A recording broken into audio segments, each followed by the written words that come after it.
All right, guys, good morning. I hope you guys are doing well. I got a very quick one for you today. There's really not much of a lecture. I'm just going to show you a couple real quick things so you know how to do your 8-1 skills practice worksheet number 2. I just want to give you a couple examples of what makes things not a polynomial. What makes things not a polynomial? I'll give you a couple examples. If you have x over y, that is not a polynomial. If you had x over 2, that would be. So what's the difference? Well, the difference lies in this y right there compared to the 2. Okay? If you have a variable on the bottom of a fraction, that is not going to be a polynomial. So if you look at the second expression, x over 2, that is a polynomial. Okay? So this is yes, this is no. Another couple examples that you could run into. If you have variables, I don't know what just happened because I erased it and it reappeared. If you have variables that are being square rooted, such as the square root of x, y, that is not a polynomial. You are not allowed to have square roots in polynomials. An example, or not an example, but another way they could have written this is they could have written it like this. If you have a fractional power, that is not a polynomial. Those are not allowed. So we are not allowed to have square roots. You're not allowed to have fractional powers. If there are square roots or fractional powers, there are not polynomials. The last thing that I want to show you of an example that you could run into that is not a polynomial is if you have something, whoops, I didn't want to do that. Sorry, guys. Get a different color here. If you have something like this. Now, I'm not sure if you remember or not, but when you have a negative exponent, it means to take that variable and put it down to the bottom of a fraction.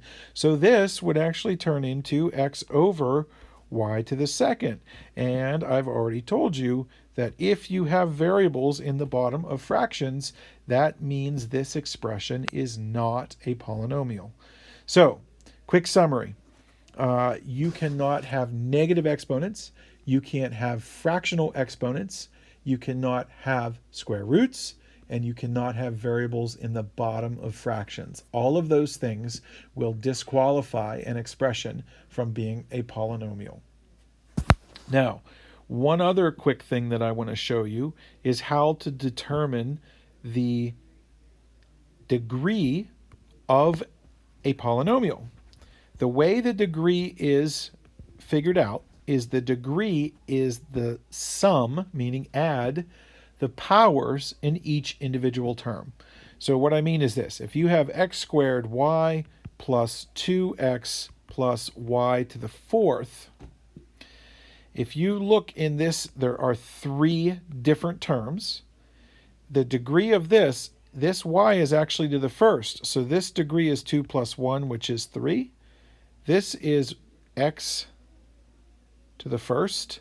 So the degree of this is 1. And then these two added. This is 1. This is 4.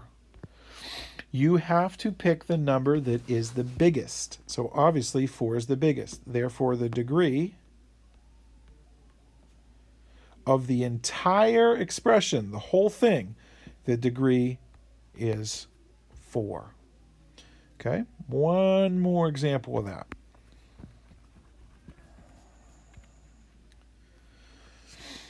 If I were to give you 2x y to the sixth plus 1/4 y squared minus 3.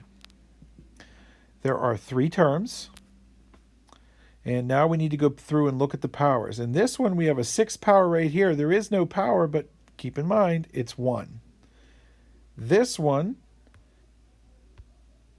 has the 2nd power, and then the last one doesn't have a power. If there's no power there,